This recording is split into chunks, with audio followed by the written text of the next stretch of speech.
naik ke pentas antarabangsa yang menggunakan bahasa lain, bahasa Inggeris, bahasa Perancis, Jerman, Arab, Mandarin dan sebagainya. Jadi kita tahu kita dalam konvensyen pendidikan itu kita mengakui perlunya rakyat Malaysia sekarang mempelajari 3 bahasa. Bahasa kebangsaan, bahasa patriotik, bahasa Inggeris, bahasa antarabangsa dan satu lagi bahasa pilihan.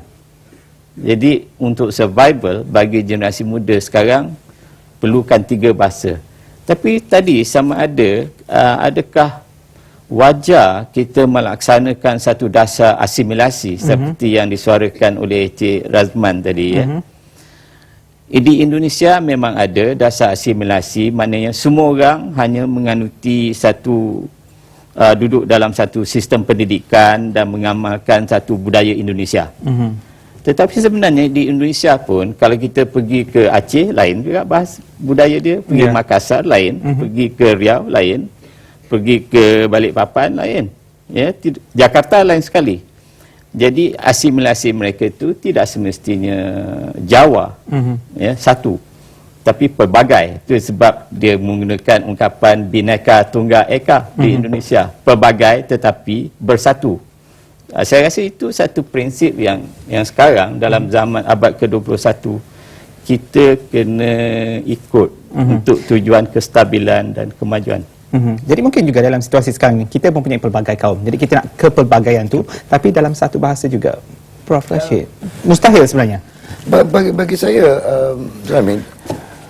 mengadakan satu pengantar, satu bahasa pengantar bukan bermaksud asimilasi.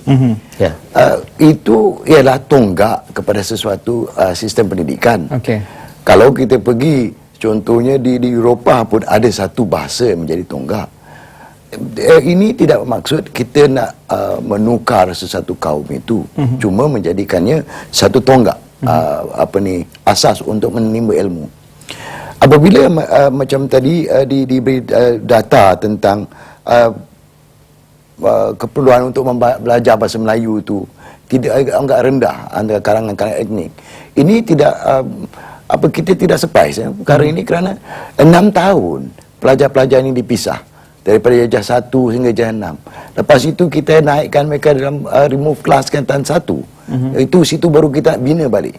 Apabila kita dah pisahkan, kita nak satukan balik dalam umur mereka 12-13 tahun. Itu bahasa peribahasa kita kata kalau kita nak luntur buluh tu biar masa dia rebung.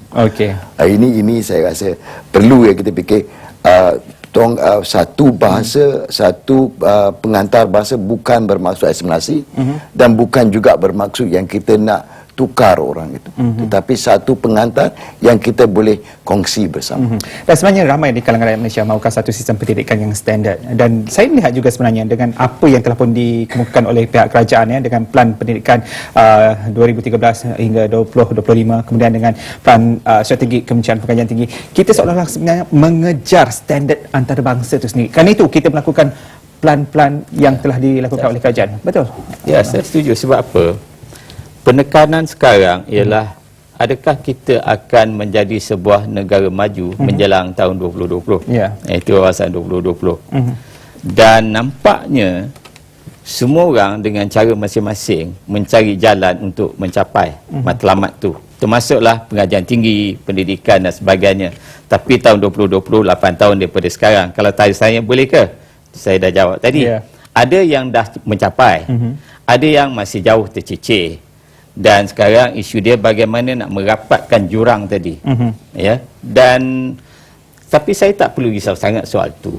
Yang mustahak pada saya bukan semuanya mencapai hasrat wawasan 2020 serentak.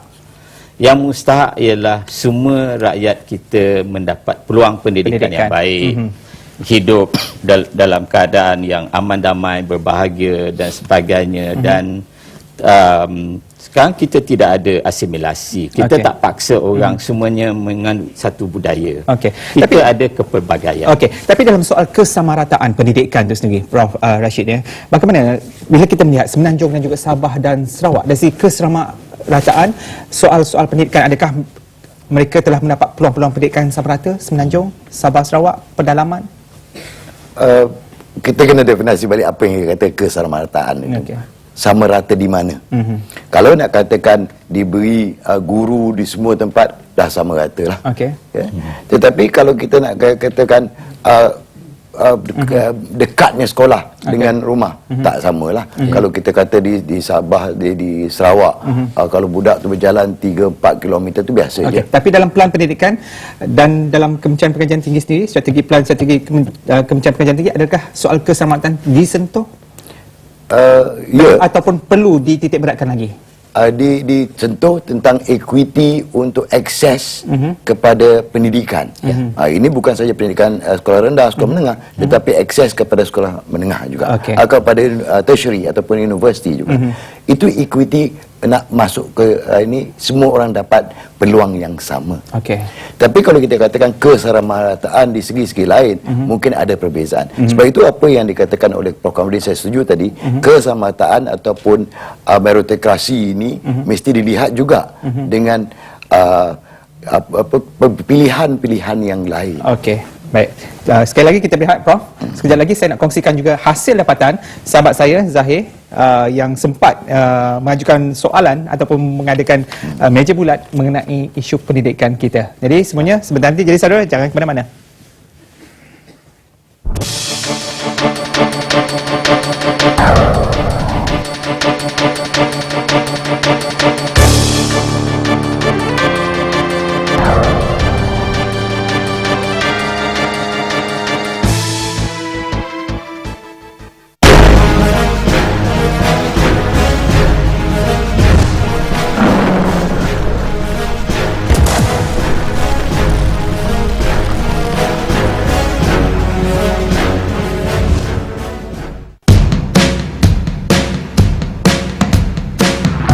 Mempersembahkan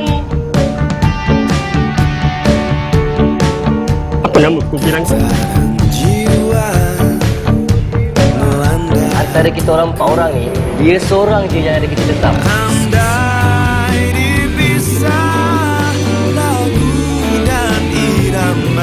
Rika terkenal lah sekarang. Kita begitu jauh ni. Macam mana kita nak yakin orang lain? dia tak naklah kutu macam kau. Macam ni lah pengakhiran ku girang.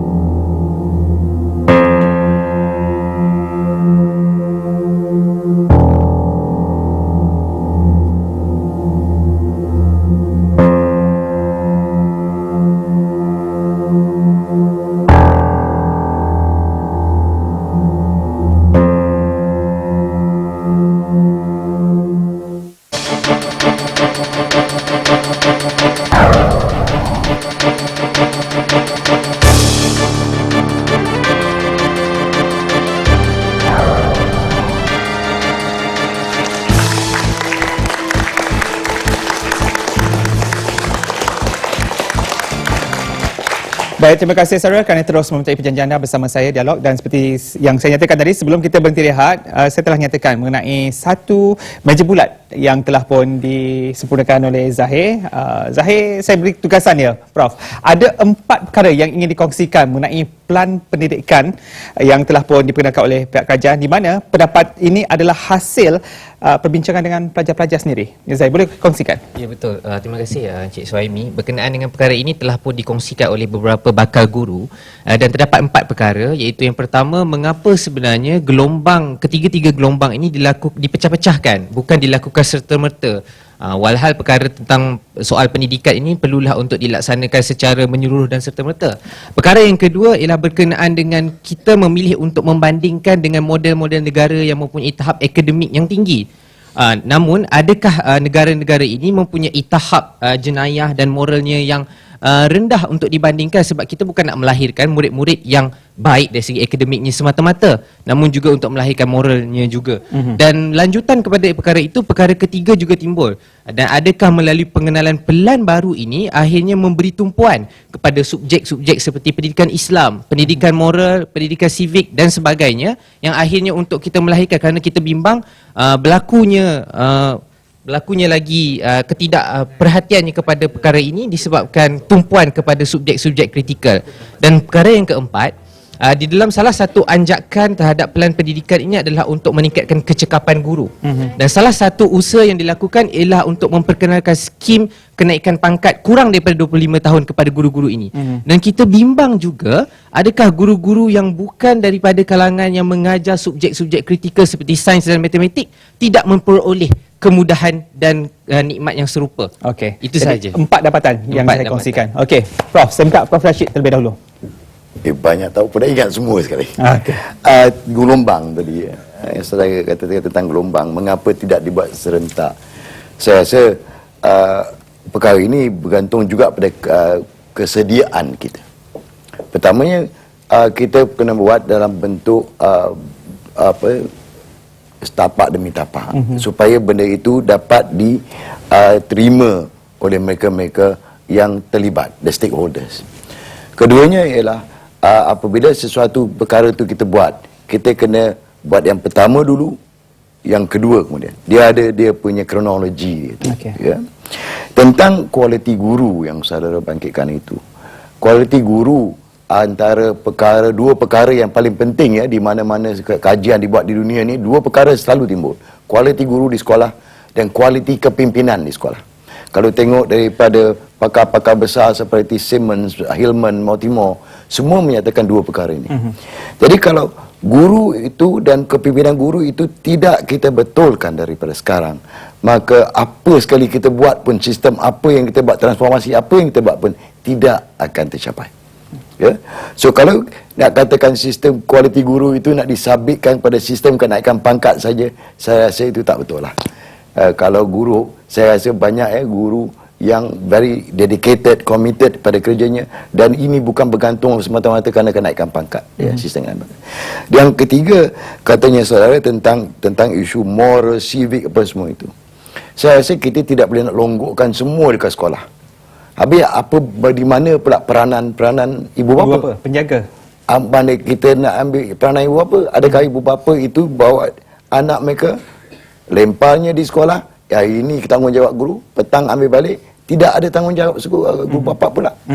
Jadi ini satu isu community, dan apa seperti kata peribahasa Afrika, pendidikan itu ialah tanggungjawab satu buah kampung. Okey. Maksudkan semua kena terlibat.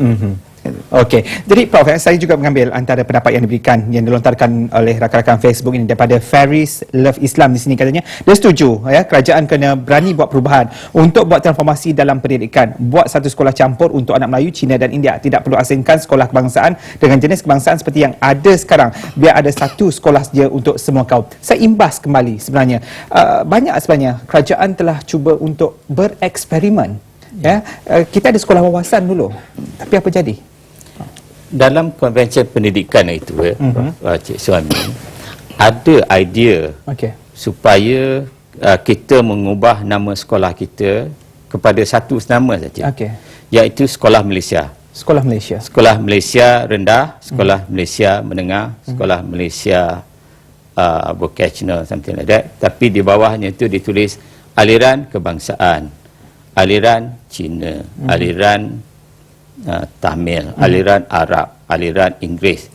Jadi ini ialah satu pandangan yang berhati-hati. Kita tidak boleh hendak mengubah kesemua sekali, hanya kita hendakkan hanya ada satu sistem pendidikan, iaitu sistem pendidikan kebangsaan.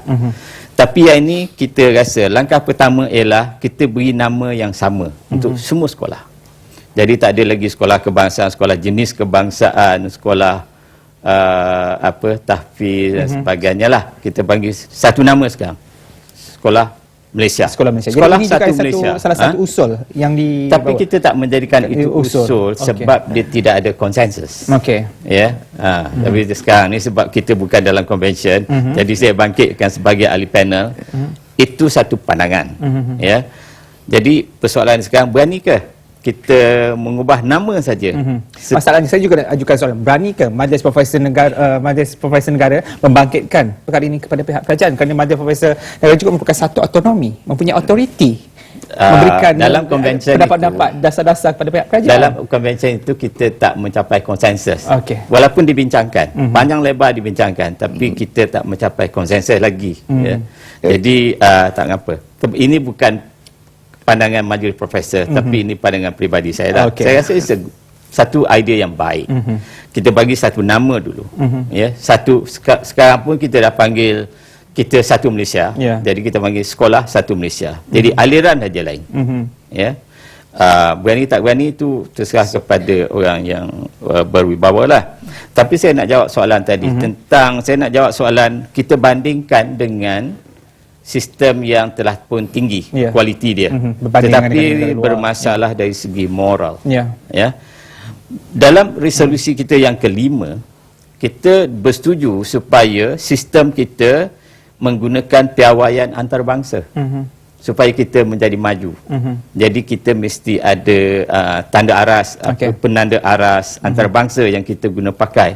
Yang itu pada saya tak merugikan kita. Tapi kebimbangan pula lepas ni IPT berebut untuk mendapatkan kedudukan ranking yang terbaik. Yalah, ya. Tapi ini pun saya fikir macam ombak datang ke pantai lah, dia datang pergi. Pergi. Okey. Jadi no Prof, kita juga buka kepada adik-adik kita yang berada di studio juga untuk menunjukkan soalan-soalan pertama. Silakan. Okey. Assalamualaikum dan salam sejahtera. Ya. Saya Isteri Hana Hassan, pelajar dari Universiti Putra Malaysia. Okey. Persoalan yang saya ingin utarakan ialah, sekiranya transformasi pendidikan ini dijalankan, adakah ia akan melibatkan juga pelajar-pelajar kurang upaya di kelas-kelas ataupun sekolah-sekolah khas? Okey. Terima kasih. Pelibatan pelajar-pelajar kurang upaya. Macam mana? Kurang upaya. Adakah terlibat? Ya, transformasi ini melibatkan juga semua, termasuk pelajar-pelajar OKU. Ya, semestinya. Bukan sekiranya lagi. Ini tak ada sekiranya Jadi, lagi. semua Ini sekali. memang transformasinya. Kalau transformasi maksudnya keseluruhan. Okey. Tetapi cara implementasinya tidak boleh samalah. Untuk pelajar yang saya takut nak guna perkataan normal. Siapa yang normal kita pun tak tahu. Normal lah kita pakai yang dan OKU. Cara implementasinya tentunya berbeza. Tetapi kalau kita kata kita nak buat anjakan di segi prestasi, seperti Prof kemudian akan saya kata kita nak guna standard dunia. Dunia mana yang kita nak pakai? Dunia barat, dunia timur. Tetapi apabila kita nak anjak yang normal pun kita nak dianjakkan, yang okey pun nak dianjakkan. Tetapi tentulah standard itu tidak berbeza. sama ataupun caranya tidak sama. Transformasi akan berlaku. Walaupun saya suka juga kita jelaskan plan pembangunan pendidikan Malaysia itu yang Muhammad Perdana Menteri kita lancarkan dikatakan laporan awal. Ini bermaksud banyak lagi input output yang masih diterima. Setakat ini 10,000 soalan untuk laporan awal. Okey. Baik, soalan yang kedua saya buka. Saya mengejar masa ni sebenarnya Prof. Okey, silakan. Soalan kedua. Assalamualaikum. Nama saya Anis Khalidi. Saya dari Universiti Putra Malaysia. Okey, seperti yang telah dibincangkan, usul dan plan diperkatakan memerlukan pembelanjaan kos yang tinggi, dan itulah antara cabaran yang perlu dihadapi dari aspek kewangan. Jadi, adakah mustahil untuk berlakunya transformasi pendidikan percuma di Malaysia, dan adakah Malaysia berani untuk melaksanakannya? Ada lagi juga pendidikan percuma ni. Siapa nama tadi? Anis juga katanya tadi Prof dia dari Universiti Puteri Malaysia, sebab yang datang ini semua puteri. Okey, mungkin Prof kemudian pendidikan percuma satu transformasi besar saya kira. Prinsipnya ialah siapa yang mampu bayar, siapa yang tak mampu dibiayai. Ya. Jadi kita tak boleh kata percuma untuk semua orang, itu pun tidak adil. Sebab ada yang patut, yang layak membayar, dia perlu bayar. Ya, tapi sekarang kita dah ada satu sistem pembiayaan yang sangat kreatif. PTPTN tu saya rasa sangat kreatif. Sangat membantu sebenarnya. Sangat membantu. Jadi anak-anak pinjam duit, belajar je rajin, besok dah bekerja, bayarlah perlahan. Saya rasa adil Semua orang dapat peluang. Dan kalau anak-anak tu bagus, dia dapat distinction, dia kepujian, dapat itu percuma. Tak payah bayar. Dianggap sebagai beasiswa. Wah, ini sangat kreatif dan sangat dinamik dan adil. Transformasi itu sebenarnya dah lama berlaku. Yang itu dah lama berlaku. So, saya fikir soal pendidikan percuma tu tak patut berbangkit. Ya, yang patut bayarlah. Yang tak mampu dibiayai oleh yang mampu. Okey. Jadi Prof, dalam kesuntukan masa ni juga kita dah menyentuh 5 daripada usul yang didapati dalam konvensyen ni. Bagaimana dengan 3 lagi usul? Laju saya sebut. Yang keenam ni hanya nak mengusulkan supaya peraturan pendidikan itu fleksibel dan dinamik. Sesuai dengan peredaran masa. Itu no problem. Yang ketujuh, menekankan supaya ada soft skill atau kemahiran insaniah dalam semua bidang. Ya, itu pun tak ada masalah. Ini juga telah pun ditekankan oleh pihak kerajaan, Kementerian Pelajaran. Tapi yang ke-8 ni saya perlu tekankan sikit. Iaitu memberi peluang pendidikan yang merata dan saksama kepada komuniti pinggiran dan pendalaman. Maka amat perlu kurikulum pendidikan mengandungi komponen ilmu lokal dan budaya komuniti berkenaan. Proses membawa komuniti pinggiran dan pendalaman ke aliran perdana amat perlu dilakukan secara berhemah dan berasur-asur tanpa menggugat otonomi ilmu lokal dan budaya komuniti tersebut. Ini merujuk kepada yang macam Prof Jayum kata tadi. Orang komuniti pendalaman di Sarawak, di Sabah, komuniti orang asli. Apa yang perlu kita buat untuk mereka supaya mereka suka belajar ilmu baru dan juga mereka tidak akan menjadi seperti setenggang dalam zaman dulu, melupakan asal usul